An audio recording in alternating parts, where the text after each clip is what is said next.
আজকে ফেসবুকে পোস্ট করলাম, আওয়ামী লীগ যারা করবে এখনো ভাবে আমি সিদ্ধান্ত নিয়েছি এদেরকে বয়কট করার। সমাজে আমি বলি আপনারা সামাজিক ভাবে এখনো পর্যন্ত যারা তওবা করে ফিরে আসবে না, এদেরকে সামাজিক ভাবে বয়কট করুন। এদের বিবাহ দিতে যাবেন না, এদের সাথে সন্তান বিয়ে দিবেন না, এদের জানাজায় পর্যন্ত শরীক হবেন না। 70 বছর পাও ধরে চলছ, বাপ বাপ ডাকছস, আর হন কাছে আওয়ামী লীগকে নিষেধ করে দিবি।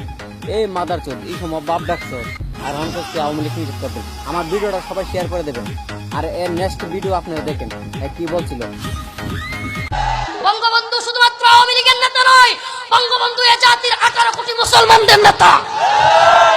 মুসলমান স্পষ্ট বলতে চাই, আমি ইতিহাসের পাতা পড়ে দেখেছি, আমি কোনো বানোয়াট কথা বলতেছি না।